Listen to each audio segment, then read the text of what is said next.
Yeah, I don't think you need to worry about snow itself. I think the thing that always makes me laugh is all the people in like Texas and in the South when it snows a little bit and they start freaking out and they're like all these car pileups on the roads. I'm like, what do you like? It's not like I drive in snow all the time. And I've never once been like, whoa, and then like caused a 18 car pileup. So like, what are we doing here, dude? And I think it's just that they just don't know how to drive in the snow. Or they probably drive normal speed and take corners normally. Right? They probably just drive normally and then like fuck it up. Y'all got snow tires and there's more ice? I never put snow tires on. That's not a thing. You guys are acting like people have snow tires. So many people live in areas where it snows sometimes, and when it does, it's really bad, and they just drive. They just drive carefully. Yeah, I've never once used snow tires on like a normal vehicle, dude. I get like certain people, certain types of vehicles might have like those types of tires, but even in the Northeast, most people don't have snow tires, dude. They just drive better. They just drive better. Yeah, just go slow. That's all. That's all, man. Because if your car is going 10 miles an hour and it starts sliding and you just kind of like do what you can to keep it not hitting people and you still slide a little bit at 10 miles per hour and boop, smack into someone, you're not going to kill them. You're not going to kill them, right? But if you're going 50, which isn't even that fast, if you're going 50 and you start spinning out, shit's not good. Shit's not good, you know? So just be careful. Best thing to do is to not have anywhere to go, honestly, but that is what it is. So I've noticed that after moving to the Pacific Northwest from Alaska, but there's no traffic light delay at intersections. In Alaska, there's a good 5 seconds from one side going red to the other side going green. Here, it's instant. I've noticed this on the West Coast, too. In the Northeast, there is a delay for that reason, for safety. There's a moment where all lights are red. And then after that, then the side that's supposed to go green goes green. And that little delay allows issues like someone sliding because it's snowing or raining or whatever to do their thing without other people from the other side going like, and just starting, you know? And I feel like it's pretty effective. But yeah, I noticed that on the West Coast, it just like, in a lot of areas, maybe not everywhere, but in a lot of areas, it just boom, goes instantly, depending on where you are. It's weird. I always notice it. I always notice it because I'm expecting a delay, but probably, I'm going to assume some cities maybe still have that. I don't know. I don't know. Very interesting. You never knew a place where there wasn't a delay.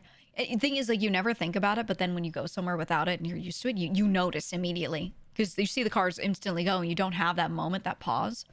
You will see it. I don't know why they don't have it.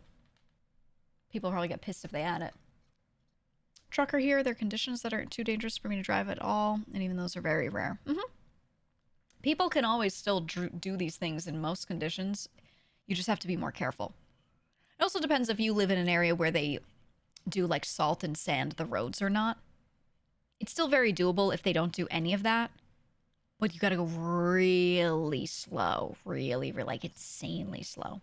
But that does affect it a lot. In the city, they usually do, but it depends on time of day and depends on where you live. Some areas they hit last, so you're gonna drive a lot in areas with no salt, no sand, no nothing for a while. Or they just do like the avenues and they don't do the streets, right? Stuff like that. So that definitely gets a little interesting. There was a study about that delay cut accidents at intersections down an unbelievable amount. It's a lot of weird road stuff like that, you know, it's just a small change, but it makes a huge difference. And I never understand why other places don't adopt it. Never knew why. You said winter tires are mandatory in Sweden, no matter if it's snow or not. Someone said that about Finland earlier, too. It's because the volume of snow here is different. In Canada, maybe it makes more sense, but if you're not that far north and you're in the US, there are a lot of areas where you get really bad snows occasionally, but it's not snowing all the time. A lot of the winter is just cold, but there's no snow on the ground. So that's why it's not mandated, is because it's not that often that the snow happens. So when it does, people will stay in more. You know, you do whatever, but that depends. Yeah, you said PA requires you to have tire chains on hand.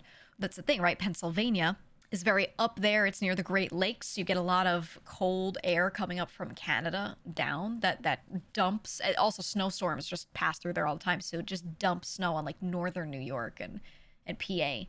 So like Areas like that, yeah, they might require it, but most of the US, when they get these storms, it's infrequent. So it's not going to be like a legality thing that you have to have snow tires or whatever. Yeah, the Great Lakes are crazy.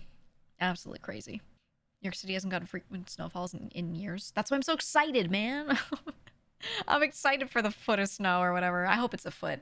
They're saying 8 to 12 inches of snow potentially. I'm excited.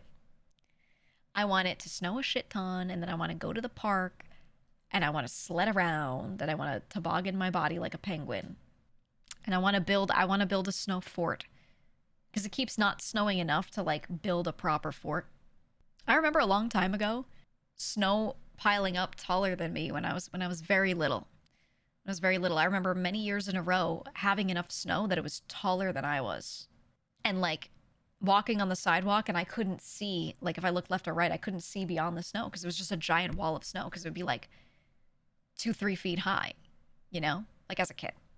Now we never get that amount, or even if you get a good amount, then you like pile it up on the side as you shovel it, it still doesn't get that high, those piles, you know? So I look at this and I'm like, yes, it's fort time.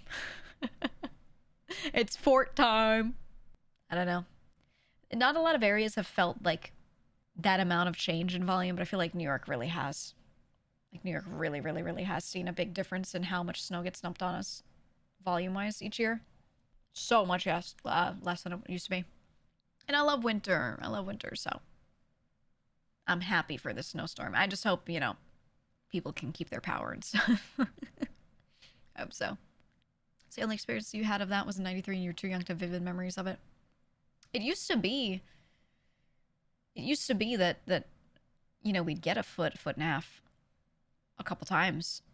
And at least once a year, there was like one giant blizzard that would dump like almost 2 feet of snow. At least once a year. And then we would just take it and pile it up and make actual like igloos and forts and stuff out of it. It was super fun. We'd make tunnels and crawl through it. But now it's like, you just don't even get enough for that. Maybe if the snowplow comes through and they pile up a huge amount of snow on the side of the road, it's kind of tall enough, but then it's like dirty and gross, you know? So no one wants to like build a fort in the brown snow, right? So it's kind of, no thanks. Snow's important for flora and fauna as well. Insects now come back from hibernation faster due to higher rising temps. Yeah, I want the ground to freeze super hard and kill off a lot of the bugs. That's what I want. I want that ground to stay ultra cold and refrigerated for a while, and a lot of those nesting bugs in there just die. Just fucking die off. That's what I want. I have noticed the abundance of bugs getting a little bigger, a little higher over the years. In an area where it used to not be that crazy. So we'll see. You know, the Wiggles like went on tour. I'm not even into the Wiggles, but I was always curious to see if it was like the greatest production of all time.